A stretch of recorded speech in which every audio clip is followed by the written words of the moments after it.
Walk down the right back alley in Sin City, you could find anything. Sin City turns 20 years old today. I was a freshman in high school when this film came out, so I feel pretty old. This is, of course, directed by Robert Rodriguez and based on the Frank Miller graphic novel series, Sin City. They adapted several of his short stories in this film, not only shot with digital cameras, but the use of green screen, digital backgrounds, and most of all, making a film look like it's a living, breathing comic book. The way this looks is like the panels came to life. And I'm not just talking about copying scenes and recreating them in a frame. I'm talking about recreating the look and feel of a comic book. The black and white effects, the use of single colors. The way this was shot looked like a comic book, and it was amazing. I first saw this trailer on a movie in the theaters, and I remember it because it had Cells by the Servant, that iconic trailer, that new. And, Troublemaker Studios, a couple of years before, I remember Once Upon a Time, Mexico, Spy Kids. I grew up watching Desperado. Robert Rodriguez is an idol of mine, a Texas filmmaker, a true auteur independent spirit. And I remember that logo, and I'm like, what is this? And then Bruce Willis appears as Hartigan. You get to see Nancy, Jessica Alba. Then you get to see the other characters. So many actors are in this. Rutger Hauer, Powers Booth, Alexis Bledel, Michael Clark Duncan, Clive Owen, Rosario Dawson, Nick Stahl, Michael Madsen, Mickey Rourke as Marv. I remember The Wrestler, and it's like, it's Mickey Rourke's comeback. And it was. But in many ways, I felt like it happened earlier with this role of Marv. He looked like Marv from the graphic novel. Then you get Josh Hartnett in a small role. How'd they recreate the short stories there in the beginning and ending of the film? Benicio del Toro, Brittany Murphy. So many actors are in this film, and it is such an iconic comic book adaptation, underrated one, a groundbreaking one. It's kind of hard to remember how groundbreaking this was, It had a sequel, Sin City, A Dame to Kill For, and I thought that was a pretty good sequel while being 10 years too late. That film turns 10, and the original Sin City still holds up. I love the stories here of Hartigan being discredited, trying to save this girl from the senator's corrupt, perverted son. And then ultimately him turning to a yellow bastard and having to put Nancy into hiding, and then Hartigan being put in prison and then getting out, for stuff he didn't do. And then you get Clive Owen, who's Dwight. And there's a whole story there with people after him and him knowing Rosario Dawson. Who could forget Miho in this? I love her katanas. And what I love is it's kind of like Pulp Fiction in a way where all these different short stories interconnect in the same universe. Robert Rodriguez said this wasn't really an adaptation as much as it was a translation. And that's what he did, is he translated Frank Miller's work. And I'm glad Frank Miller agreed for him to film this. Frank Miller got burned on the RoboCop 2 and 3 movies. He had a lot of great ideas. A minor amount were used, and they were just kind of bastardized, So he has some great work with graphic novels. This was before 300. He wrote 300 Sin City already.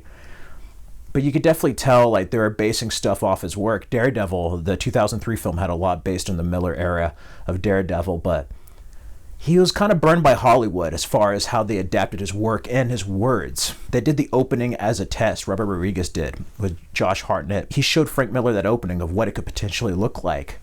And they signed on board, and they worked together recreating frames from the graphic novel, presenting them on film. And I love that they did that. And in many ways, Pleasantville, you had the Pleasantville effect with black and white and selected colors. This took it a step further, and I was inspired to do that with some of my own films, when I started out. And then you get Marv, who falls in love with a prostitute who's murdered. And there's this whole cat and mouse chase of him trying to find out who did it, I love it. I love how all three of these stories connect. The soundtrack, outside of Cells by the Servant in the trailer and DVD main menu, you also have Absurd by Fluke during that iconic dance scene with Nancy. Oh man, and the frame there, it's just an iconic shot. Just a great recreation from the graphic novel, and then some nods to Die Hard and other films. And we also had guest director Quentin Tarantino, his only time using a digital camera. Robert Rodriguez moved to digital. So, he scored Kill Bill Volume 2, so as a favor, Quentin Tarantino decided to shoot a segment of Sin City, and of course, it's that trippy sequence with Dwight, where Benicio del Toro's dead body is there, Jackie Boy, so to speak, and he's just all dead talking. You have, the colors. The use of that is just so trippy, and it's great to see that, not only is it between film and digital as far as a tool, that's all technology is. That's all technology is a tool, and it's great to see the eye of the beholder. Whoever wields the tool, the artist behind it, is talented. So it's great to see that Tarantino still, even with a digital camera, can direct some crazy sequences like he can on film.